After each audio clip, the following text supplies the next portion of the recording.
Hello, everybody, and welcome into another Prospect Corner here at the Hockey Writers. I'm your host, Matthew Zator, and as always, joined by Dayton Reimer. Peter can't join us today, but we're going to trudge along and keep going with our previewing the World Juniors coming up, so the players to watch.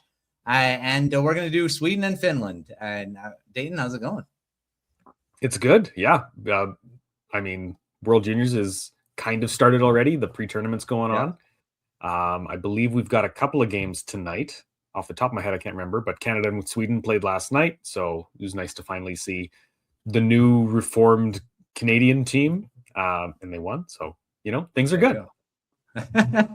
So hopefully they'll continue that when the tournament actually starts. But yeah, we talked about Team Canada a few episodes ago, and Michael Misa is there, which is great. I mean, he's going from the San Jose Sharks, and we'll see how Canada does. But on this episode, we're going to talk about another two teams that Finland, always a team that seems to surprise sometimes because they always have such a great system, and they have a really talented team this year too. So we'll start with Finland because we had a request from in the comments that they wanted Finland next. So here you go.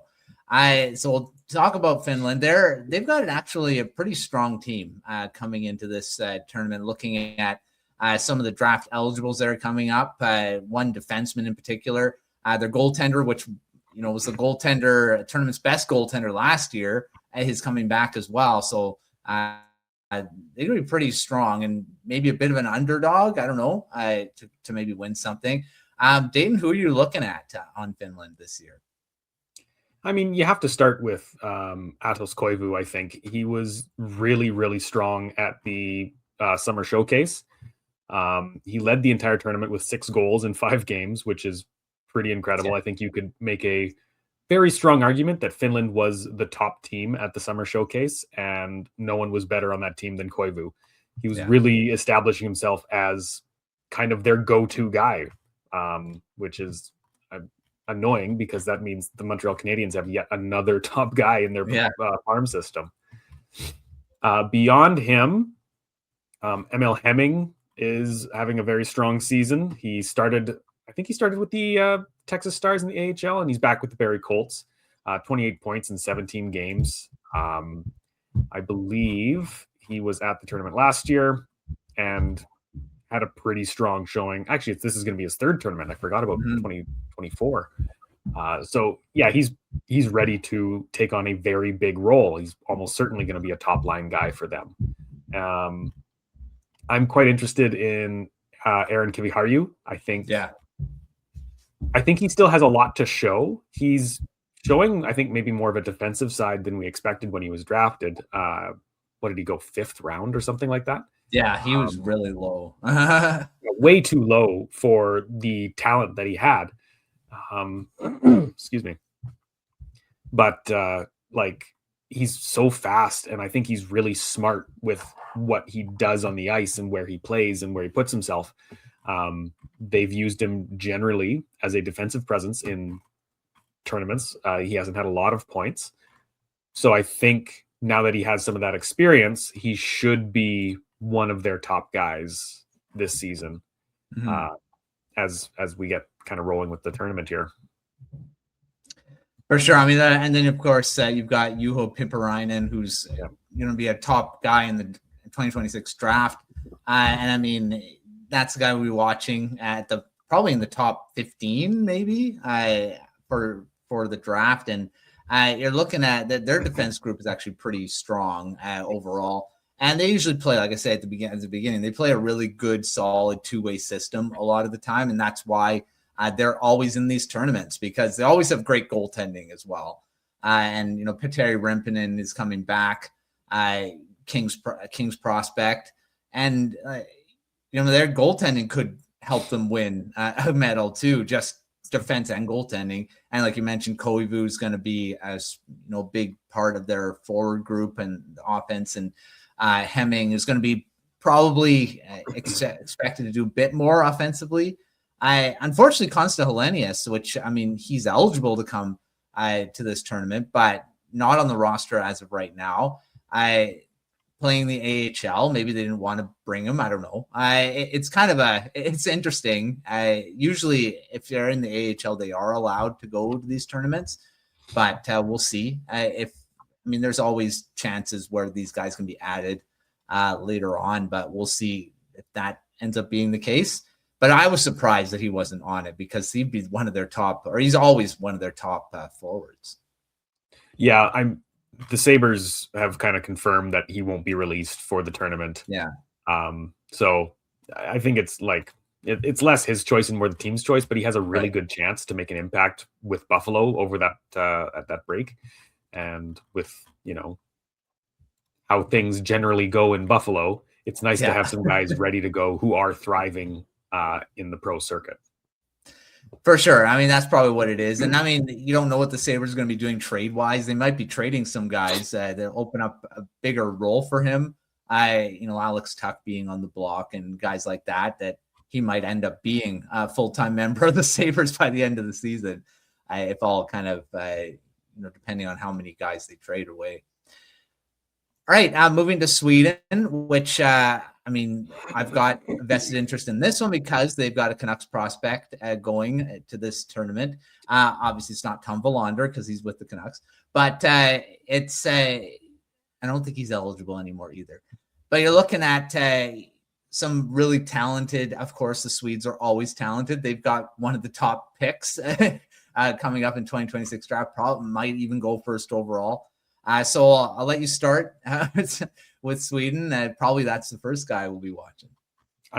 It has to be. Ivar Stenberg is one of the most exciting prospects, I think, not in the NHL right now. Yeah. I was just watching some game footage before the podcast here, and he is so aware of everything going on. I don't remember watching a player like that, like maybe Macklin Celebrini, honestly. The way he just is able to put himself in the perfect place, very heads up player, very mobile. He's great on his feet. I loved watching him just move the puck around the zone and be able to all of a sudden draw the attention to himself. And then he drops the pass where he knows someone's going to be and no opponents are. Really, really smart, really, really deceptive. I think even though he is, 18 years old, he's going to have a big impact for the Swedes. So easily like the top player to watch on that team, kind of like McKenna is for the Canada, right? You're going to expect him to have a big tournament, but will the defensive side maybe come and bite him a little bit? That's been that question this season, especially when it's been kind of exposed by Penn State, right? Now his first season in the NCAA. I think Jack Berglund could have a pretty good tournament too. He was also really strong at the summer showcase. I think he tied for the lead in points or led the tournament in points. He didn't have as many goals as Koivu, but just a really, really strong tournament. He's a big presence on the ice, and he knows where to put himself and to, make some great passes, make some great tips. He uses his frame really well. And then I think one of my favorite guys, at least in the last few years, has been Lucas Pettersson. I love his two-way game. He's so fast. He really moves the puck well. And he's having a great season in the SHL. 13 points in 26 games, which is very strong for a 19-year-old. That's pro-level stuff. And kind of surprised he didn't make the team last year, but he's on it this year. So that's good. I think he could be maybe starting a little bit lower in the lineup, but one of those guys who just makes an impact every time he steps onto the ice. And there's even more. They got Anton Frundell, Victor Eklund, top picks of the 2025 draft. I was trying to limit it to like my top three. But there's a lot. Anton Frundell, Eddie Genberg, who else? Milton Gastrin, Love Herenstrom, Alphonse Fry, Sasha Boumedienne, Leo Solon Wallenius. Like, this is going to be a great team. They're a little less experienced than I think they want to be. Victor Eklund too. I can't remember if you mentioned him. Just a really good team. Really good offense, I think. Like, that's going to be their bread and butter. Yeah, definitely. You're looking at their top six. That's some some exciting talent. They're just rolling in them. Maybe even move it to the top 9. I mean, they've got a lot of offensive talent on this team, and the Canucks have Wilson Bjork, Vigo Bjork's brother. Vigo's supposed. I mean, he might actually end up dropping into the 20s. It seems like some teams will be able to snag this guy in the later round of the first round, because I'm pretty sure he was rated to be a top 10 pick earlier on, and now he's kind of dropped in maybe the 20s, and that's a talented guy, Vigo Bjork. I'm talking about, not Wilson. Wilson's very talented too, but he was drafted in the 2025 draft later on. I believe it was the 5th round. So I mean, and the Canucks, of course, they love their Swedes. They draft them. It doesn't matter where.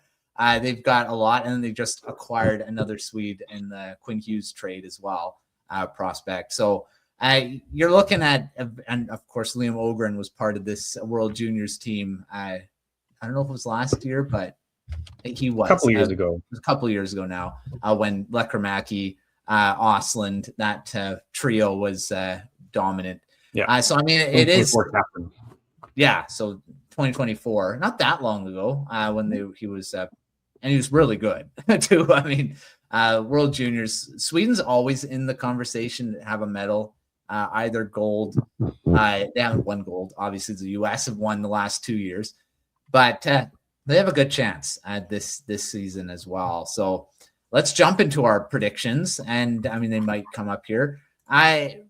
Dayton, we'll start with the bronze medal. Who are you predicting to win bronze this year? Okay, well, this is I was telling you before we recorded. I'm taking a big swing here. I think Canada gets bronze.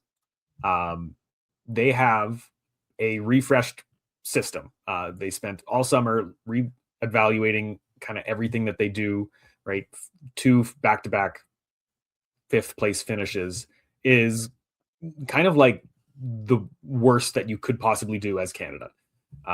They were never going to probably finish below that.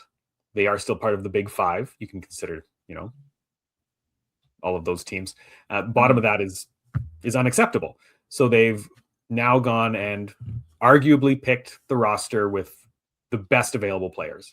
I've seen some complaints, and we talked about it in a previous episode about, they could have had this guy. Maybe they shouldn't cut this guy. Jake O'Brien recently cut, tons of points, but would he have had a ton of points in the tournament? Especially if he's going to play like the 4th line? Probably not. So I still think they have the best available roster. They lack experience. They just don't have that international, the international experience that a lot of these other European teams do have. Finland has the most experience. Sweden actually is lacking a little bit. I'll pull that up here. Finland has 72 games, Latvia 69, USA's got 60, Czechia's got 56, Switzerland's got 56, Canada's got 23. 23 international games under their belt. That's going to be a huge hurdle for them to come up against. I still think they're good enough for a medal. I just don't think it's enough to get by some of those teams. Yeah, it's true. I mean, Canada, of course, they've missed. It's a great thing that they're even in conversation again here. I think they could make it more better than a bronze, but when you're looking at teams like Sweden, US, Czechia, I mean, Czechia seems to always surprise. You kind of look over them, but they always seem to be in the medals lately. So I think Canada, they'd probably be fine. I mean, obviously you want to win gold, but coming out early with the bronze would be pretty good after some of the disappointment that they've had over the last few years. So we'll see if that prediction comes true. I'm going to go higher. I'm going to say, I can't say yet. We're not doing gold, silver yet. I'll take Finland as my bronze medalist here. I think they've got a really strong team. They could actually be in the gold medal game, but I'm going to say they'll fall short because of there's some other teams that are a bit more offense. I think will be able to go further. So I'm going to go Finland as a bronze medal for this year. All right, Dayton, gold and silver. Who are you going here? I am going for a gold medal Finland team. I think they made silver last year. A lot of that roster is coming back. Some of their top players are really good, and they are taking steps this year. And also, they have the best goalie in the tournament last year, Petteri Rimponen, back between the pipes. I think he wins it again. He's been so solid internationally, playing against. He's got a lot of experience playing against men in Liga. So I think it's just, you are looking at a team that is pretty much guaranteed to make the final. They're too good with all of that experience and with all of that skill. I think they take gold this year. And bronze, I'm going to go with Czechia. I was looking at their defense, and that is a scary group of prospects. Let me pull up the list here just so I don't miss anybody. They have Adam Juracek. They have Radim Mrtka. They have Jacob Fibiger. They have Thomas Galvis, who should have been drafted, but a little smaller. Max Pisenka. And then some other guys who are doing really they're all big. They have 2 6'5" guys. They have 2 6'6" guys. This is a giant defense, and let's not forget, Czechia has been Canada's bane for the last couple of years. They are just a shut you up team. And now they have some guys like Adam Benak and Adam Yeko and Adam Novotny and Vaclav Nastrasil, Thomas Politin, Max Curran. This is a dangerous team that I don't think we can underestimate anymore. They are going to be very difficult to handle. Goaltending might be a question, but you've also got some really talented players back there too. I think it's going to be a Finland-Czechia final, and Finland takes it by a hair. All right. Well, now my one. I think Sweden is in the final with Canada. I think Canada's going to surprise some teams. I do, like I say with Czechia, I think they're in the bronze medal game. With Finland, I'm going to be totally wrong on these predictions. I always have.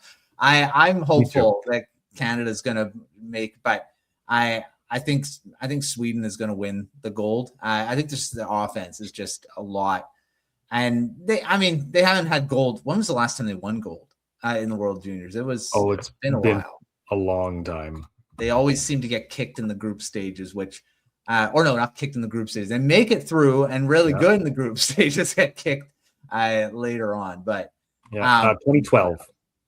It's been a while. So I think they're due. They've got a lot of offense, but I always do, I guess. It's not really different. But I think this year is what they break through. I've said that. I think I've said that every year, but I'm going to go Sweden and Canada in the final.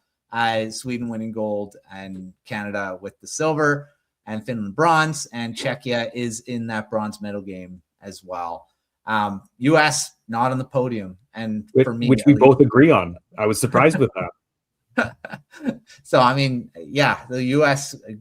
breaking their chances of a three-peat and not even getting a medal, at least in our predictions here. So we'll see if they can prove us wrong. I think it comes down to goaltending. Primarily goaltending, and then also depth. Yeah, you can't count out guys like Cole Hudson and James Hagens. Those are all stars, and I think they probably make an all-star team. But beyond them, you don't have those stars that those previous teams had, right? Yeah. And their defense is good, very defensive, so they're not going to get a lot of offense from that, which is a little bit different than previous years. Because you had last year you had Zeev Boyum and you had Cole Hudson, and that was your top four kind of taken care of there. That won't be this year. They just don't have that high end offense, and then their goaltending. I don't think you have another Trey Augustine coming in. No, maybe Nick Kempf is surprising. Maybe they end up going with I've forgotten his name. Browning, I think he was at the summer showcase. He's draft eligible. Yeah, he was a late addition. sort of a potential, upset, but unlikely to make the team. I just don't think that they can do it, especially on home soil, which sucks. But yeah, unfortunately, I mean that's the thing. I mean, every year some talent they move on. They go to other, they graduate to the NHL. They're not eligible to be there anymore, and that's what happens. And it's impressive that they've done it, been able to do it 2 years in a row, and I mean, pretty much the same players in those two teams. And they're missing a few of those guys. Ryan Leonard, a big loss too. I mean, he's dominated the World Juniors the last 2 years, and that's he's doing really well in the NHL right now.